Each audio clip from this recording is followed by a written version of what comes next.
This is Priya Bhargav. Today we are going to start Unit 3. We are going to complete this Unit 3 in two parts. Unit 3 is from Block 4 MPCE 023, that is MAPC second year counseling psychology students. This video is for you guys. So इस video में हम cover करने वाले हैं introduction section, application of counselling psychology, development of counselling and counselling psychology in career. And later in the second part we are going to complete e-counseling. So let us start with this topic. Counselling हर जगह हर एक इंसान को कभी ना कभी अपनी लाइफ में एडवाइस की जाती है. एंड सिर्फ इसीलिए नहीं कि उनको कोई मेंटल हेल्थ प्रॉब्लम है इस वजह से, बट काउंसलिंग की demand day to day life की इश्यूज़ को सॉल्व करने के लिए भी बढ़ गई है. जैसे कि स्ट्रेस हो जाता है लोगों को, कुछ कॉन्फ्लिक्ट चल रहा है, या किसी चीज़ का प्रेशर है, या किसी चीज़ के लिए फ्रस्ट्रेटेड हैं, या कहीं एडजस्ट नहीं हो पा रहे हैं, या एंग्जाइटी इशू है, एंगर इशू है. इन सारी चीज़ों के लिए काउंसलिंग की ज़रूरत पड़ती है, जहाँ कोई मेजर मेंटल हेल्थ प्रॉब्लम नहीं होती. माइनर इश्यूज़ होते हैं, but client is not able to solve their problem. At that time counseling is required. आजकल नया एकेडमिक सिस्टम में भी काउंसलिंग की रिक्वायरमेंट बढ़ गई है. ऑर्गेनाइजेशन में काउंसलर्स रखे जाते हैं. कुछ सेक्ट इतनी ज़्यादा और बहुत सारे इंस्टीट्यूशंस कोर्सेज भी निकाल रहे हैं, लेकिन फिर भी कुछ सेक्टर्स में इसकी कमी है. इंडिविजुअल काउंसलिंग बहुत आजकल ट्रेंड में है. हर दूसरा इंसान किसी ना किसी चीज़ के लिए इंडिविजुअल काउंसलिंग के लिए आता है. ट्रेंड काउंसलर से अपॉइंटमेंट लेके उनके पास जाता है. और अपनी अगर आजकल तो काउंसलर इस चीज़ के लिए भी हो गए हैं कि टाइम मैनेजमेंट के लिए सीखना चाहते हैं. फाइनेंशियल मैनेजमेंट कैसे करना है उसके लिए लोग काउंसलिंग लेना चाहते हैं. इवन ऑनलाइन काउंसलिंग, जिसे हम ई काउंसलिंग के नाम से भी जानते हैं, ये भी बहुत पॉपुलर हो गई है, क्योंकि इससे लोगों का टाइम बचता है और फ़ीस भी कम होती है. जब ऑनलाइन सेशंस लेते हैं, फ़ेस टू फेस में ट्रैवलिंग का कॉस्ट आ जाता है, and then face to face में पेमेंट भी ज़्यादा होता है. सो इस तरह से ई काउंसलिंग भी ट्रेंड में आने लगी है. Now next topic is application of counselling psychology. कहाँ कहाँ यूज़ कर सकते हैं हम काउंसलिंग साइकोलॉजी. जिन्होंने काउंसलिंग साइकोलॉजी का स्पेशलाइजेशन चूज़ किया है, उनके कहाँ कहाँ रिक्वायरमेंट है. पहली चीज़ बच्चों के लिए, चिल्ड्रन के लिए, क्योंकि आपने देखा है आजकल उनकी ग्रोथ एंड डेवलपमेंट के टाइम पे उनको बहुत प्रॉब्लम्स आती हैं. इतना कंपटीशन बढ़ गया है कि बच्चा उससे कोप अप नहीं कर पाता है. स्पोर्ट्स में कंपटीशन, पढ़ाई में कंपटीशन, एक्स्ट्रा करिकुलर एक्टिविटीज़ में कंपटीशन, तो बच्चे के ऊपर बहुत सारा स्ट्रेस आ जाता है. तो उस समय एल्डर्स जो होते हैं, मतलब पेरेंट्स होते हैं या ग्रैंड पेरेंट्स होते हैं, वो बच्चे की साइकी समझ नहीं पाते, उसकी स्ट्रेस को नहीं समझ पाते. उस टाइम पे चाइल्ड साइकोलॉजी प्ले में आती है, उसका रोल होता है, जहाँ पे काउंसलर उसकी बात को समझता है, स्कूल के बच्चे की बात, और उसको क्या वो फील कर रहा है उसको समझ के उसको काउंसलिंग देता है.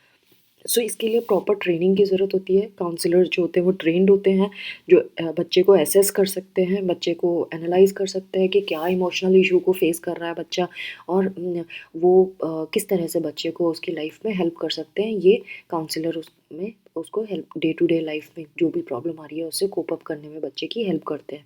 बट हर एक स्कूल में काउंसलर नहीं है, ये बहुत अनफॉर्चुनेट है. लेकिन ये एनसीईआरटी ने रूल बनाया है कि होना चाहिए. इवन कॉलेजेस में भी काउंसलर्स की बहुत रिक्वायरमेंट है. जो यूथ होते हैं वो भी बहुत सारे इमोशनल प्रॉब्लम को डील करते हैं. सो इसीलिए काउंसलर कॉलेजेस में होना भी ज़रूरी है. हर एक दूसरा इंसान जो वर्ल्ड में है वो किसी ना किसी चीज़ को लेकर डिससेटिस्फाइड है. उसको चाहे अपने जॉब को लेकर, एनवायरनमेंट को लेकर, या उसकी कोई पर्सनल प्रॉब्लम को लेकर.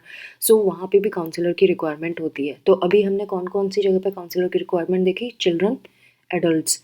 ना इंटरपर्सनल प्रॉब्लम्स भी होती हैं, मतलब रिलेशनशिप्स इश्यूज़ जो होते हैं, वो पेरेंट्स के बीच में भी हो सकते हैं, पेरेंट चाइल्ड के बीच में भी हो सकते हैं, ग्रैंड पेरेंट्स के बीच में हो सकते हैं, इन लॉज के बीच में हो सकते हैं, in laws and daughter in law के बीच में हो सकते हैं.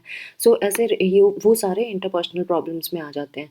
तो हर एक इंसान जो है वो टाइम टू टाइम काउंसलर से हेल्प रिक्वायर करता है. लेकिन उसमें सबसे ज़्यादा ज़रूरी ये है कि counsellor should be empathetic and give positive unconditional regard to the clients.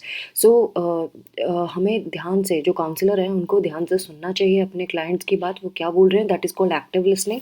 And उनको मोटिवेट करना चाहिए कि वो किस तरह से कोप कर सकते हैं अपनी सिचुएशन में. अगेन इंडस्ट्री और ऑर्गेनाइजेशंस जो हैं वहाँ पे भी काउंसलर की रिक्वायरमेंट होती है सो दैट उनकी स्किल्स बढ़ सके, जो एम्प्लॉयज़ हैं उनकी इंटरपर्सनल स्किल्स बढ़ सके, इंटरेक्शनल स्किल बढ़ सके, कम्युनिकेशन स्किल बढ़ सके। तो जब इनकी ये सारी चीज़ें बेटर हो जाती हैं तो इनमें टीम स्पिरिट आनी शुरू हो जाती है, ये मोटिवेटेड होते हैं काम के लिए एंड अच्छी परफॉर्मेंस देते हैं। उनके इमोशनल आस्पेक्ट्स को कैसे हैंडल करना है वो सारे काउंसलर्स को पता होता है। हॉस्पिटल्स में भी काउंसलर्स की रिक्वायरमेंट होती है। अब आपने अभी तक क्या सीख लिया? बच्चों को ज़रूरत होती है, बड़ों को ज़रूरत होती है, इन रिलेशनशिप्स में ज़रूरत होती है, ऑर्गेनाइजेशंस एंड इंडस्ट्री में ज़रूरत होती है, कॉलेज में ज़रूरत होती है। नाउ हॉस्पिटल में साइकियाट्रिक डिपार्टमेंट तो फॉर श्योर होते हैं काउंसलर्स, लेकिन बाकी चीज़ों के लिए भी काउंसलर की ज़रूरत होती है, जैसे कि जो पेशेंट्स हैं जिनकी क्रॉनिक इलनेस है, लॉन्ग इलनेस है, उनको एंग्जाइटी हो जाती है, डिप्रेसिव फीचर्स उनमें आने शुरू हो जाते हैं, उनमें स्ट्रेस आता है, नेगेटिव थॉट्स आते हैं अपनी इलनेस को लेकर। उस टाइम पे काउंसलर बहुत मेजर रोल प्ले कर सकते हैं। डॉक्टर्स तो ज़रूरत है ही, काउंसलिंग भी ज़रूरी है, क्योंकि काउंसलर्स जो हैं वो पेशेंट्स को अच्छा फ़ील करा सकते हैं, जिससे उनको रिलीफ मिलता है, they feel satisfied with life, वो उनको पॉजिटिविटी आती है पेशेंट्स के अंदर। लेकिन इसका कमर्शलाइजेशन नहीं होना चाहिए, ऐसा ये बुक कहती है। पैसा कमाने के लिए यूज़ नहीं होना चाहिए इसका, ये ह्यूमैनिटेरियन ग्राउंड्स पे यूज़ होना चाहिए, ऐसा कहा जा रहा है। नाउ अगर आप कुछ कंट्रीज़ में देखें तो बहुत सारे डिपार्टमेंट भी है काउंसलर्स के, जैसे कि फैमिली काउंसलर्स अलग होते हैं, पर्सनल काउंसलर्स अलग होते हैं, चाइल्ड काउंसलर्स अलग होते हैं। लेकिन इंडिया में सब एक ही कर लेता है, एक ही काउंसलर सारी चीज़ें करता है। बट दूसरी कंट्रीज़ में ये अलग अलग सेक्शंस हैं। फैमिली काउंसलर फैमिली वालों को ही ट्रीट करेगा, क्योंकि वो ट्रेंड होता है उस चीज़ में। तो जो हमारी सोसाइटी है, जो कम्युनिटीज़ हैं, उसमें काउंसलर क्लब भी बनाया जा सकता है, जो इमोशनल इश्यूज़ को डील करने में हेल्प कर सकता है। समटाइम्स ह्यूमन बीइंग्स जो हैं वो इमोशंस को टैप करके रखते हैं। अब उस इमोशनल इशू से कोप अप कैसे करना, उन्हें कंट्रोल कैसे करना है, वहाँ पे काउंसलर रोल प्ले करता है। तो यहाँ पे जो साइकोलॉजिकल काउंसलिंग है वो बहुत हेल्प करती है। Now coming to development of counselling, इसमें हमें बताया है डिफरेंट डिफरेंट जगहों पर, डिफरेंट डिफरेंट कंट्रीज़ में काउंसलिंग साइकोलॉजी का क्या स्टेटस है। सो काउंसलिंग साइकोलॉजी की अगर हम बात करें तो ये जो डिवीजन स्टेटस है इसका, वो international association of applied psychology एक ऑर्गेनाइजेशन है, जिसने काउंसलिंग साइकोलॉजी को एक डिफरेंट डिवीजन माना है 2002 कांग्रेस में। किसकी कांग्रेस थी वो? अप्लाइड साइकोलॉजी की थी, सिंगापुर में। तो जब ये कांग्रेस 2002 में, कांग्रेस मतलब एक तरह की कॉन्फ्रेंस हुई थी, तो 2002 में सिंगापुर में एक कॉन्फ्रेंस हुई थी, किसकी? International association of applied psychology की। वहाँ पे काउंसलिंग साइकोलॉजी को एक सेपरेट डिवीजन बनाने की मांग की थी, और इसको डिवीजन 16, मतलब बहुत सारे डिवीजन होंगे 1 2 3 4 करके, तो 16th डिवीजन काउंसलिंग साइकोलॉजी को प्रोवाइड किया गया। तो counselling psychology different 12 different countries में रिकॉग्नाइज्ड है, मतलब एज अ डिफरेंट डिसिप्लिन, जहाँ पे आप as a counselling psychologist practice कर सकते हैं। यूएसए में भी ये 17th डिवीजन के नाम पे पहले शुरू की गई, और इसका सबसे पहले नाम था, और किसने शुरू की थी? अमेरिकन साइकोलॉजिकल एसोसिएशन, एपीए, इन्होंने शुरू की थी 1946 में। बट काउंसलिंग साइकोलॉजी का नाम क्या रखा था इन्होंने? पर्सनल एंड गाइडेंस साइकोलॉजिस्ट करके। एंड देन उसके बाद इसको चेंज करके इन्होंने पर्सनल की जगह काउंसलिंग वर्ड से रिप्लेस कर दिया फर्दर मीटिंग्स में। मैं इसको शॉर्ट में ही बताऊंगी, क्योंकि एग्जाम पॉइंट ऑफ व्यू से इंपॉर्टेंट तो नहीं है, बट अगर आप डिटेल में जानना चाहते हैं तो आप इसको रीड कर सकते हैं। बट ओवरऑल क्या लिखा है वो मैं ज़रूर बता देती हूँ। कार्ल रॉजर्स की भी बुक्स आई जिसमें उन्होंने काउंसलिंग वर्ड यूज़ किया, साइकोथेरेपी वर्ड यूज़ किया, क्लाइंट सेंटर्ड थेरेपी के नाम से अपना वर्क पब्लिश किया। तो आगे जाके 17 डिवीजन का नाम काउंसलिंग साइकोलॉजी करके कंफर्म कर दिया गया। ये 1951 की बात है। 1974 में foundation of national register of health services providers में इसमें साइकोलॉजी का फोकस ये था कि काउंसलिंग साइकोलॉजिस्ट को प्रॉपर ट्रेनिंग दी जाए और एक्रीडिएट किया जाए। देन साइकोलॉजी टाइटल वहाँ इसमें यूज़ होना शुरू हो गया, जहाँ पे हम काउंसलिंग साइकोलॉजिस्ट को प्रॉपर ट्रेनिंग देना शुरू हो गए, हम मतलब यूएसए के लोग। एंड देन इनको प्रॉपर डॉक्टरल लेवल पे ट्रेनिंग देना भी शुरू कर दिया। 2003 में ये डिवीज़न चेंज हो गए, सोसाइटी ऑफ काउंसलिंग साइकोलॉजी बन गया and currently second largest division माना जाता है ये क्लिनिकल साइकोलॉजी के बाद यूएसए में। दो नेशनल ऑर्गेनाइज अब कनाडा की अगर हम बात करें तो कनाडा में दो नेशनल ऑर्गेनाइजेशन है, एक का नाम है CPA जिस कैनेडियन साइकोलॉजिकल एसोसिएशन एंड दूसरा है CCA कैनेडियन काउंसलिंग एसोसिएशन। ये 1986 की बात है जहाँ पे इन्होंने काउंसलिंग साइकोलॉजी को एज अ प्रोफेशन डेवलप किया है और और भी डिटेल में है, आप कर सकते हैं। सो काउंसलिंग साइकोलॉजी जो कनाडा में है, जब वो अराइज हुई तो क्यों अराइज करना पड़ा, क्योंकि वहाँ पे जो लोग रहते हैं तो बाइलिंगुअल है या मल्टीकल्चरल है, बाइलिंगुअल एंड मल्टीकल्चरल है इसीलिए। देन ऑस्ट्रेलिया की बात करें तो ऑस्ट्रेलिया का जो ऑर्गेनाइजेशन है वो ऑस्ट्रेलियन साइकोलॉजिकल सोसाइटी है। 1970 में इन्होंने काउंसलिंग साइकोलॉजी को पहली बार ऑफिशियली एक आइडेंटिटी दी है एंड उसके ऊपर भी फिर इन्होंने काम किया है। मतलब आपको यूएसए में इसका ऑर्गेनाइजेशन मिल जाएगा प्रॉपर, ऑस्ट्रेलिया में मिल जाएगा, कनाडा में मिल जाएगा और काउंसलिंग साइकोलॉजी एक प्रोफेशन की तरह रिकॉग्नाइज किया गया है ऑस्ट्रेलिया में। न्यूजीलैंड की बात करें तो न्यूजीलैंड साइकोलॉजिकल सोसाइटी है जो 1967 में इस्टेब्लिश हुई थी एंड साइकोलॉजिकल एक्ट 1981 में पास हुआ था, जहाँ पे इन्होंने जो health practitioner competence assurance act use करके अ, ये नाम दे दिया जो पहले नाम था इसका। तो डिवीज़न जो काउंसलिंग साइकोलॉजी का है फॉर्मली जो आया वो 1985 में आया। मतलब काउंसलिंग साइकोलॉजी एक अलग से सेपरेट कम्युनिटी है, वो 1985 में इस्टेब्लिश हुई है जिसमें इनिशियल मेंबर 32 थे। हांगकांग, चाइना, कोरिया, जापान की बात करें तो हांगकांग साइकोलॉजिकल सोसाइटी है जिसमें 4 डिवीजन्स किए हैं प्रोफेशन के, clinical, educational, industrial organisation and counselling psychology, 4 division कर दिए हैं। मतलब यहाँ पे भी अवेलेबल है। चाइना की बात करें तो चाइना में भी मेंटल हेल्थ प्रोफेशनल ही करते हैं, वहाँ पे कोई काउंसलिंग साइकोलॉजी करके एक अलग ब्रांच नहीं है। वहाँ पे अभी स्ट्रगल चल रहा है कि कैसे इसको आगे बढ़ाया जाए काउंसलिंग साइकोलॉजी को। तो जो मेडिकल प्रैक्टिशनर्स होते हैं वो ही इसको यूज़ करते हैं, काउंसलिंग को यूज़ करते हैं अपने क्लाइंट के लिए। कोरिया में अगेन इसका एसोसिएशन बन चुका है और आगे ये ऑपरेट भी कर रहा है।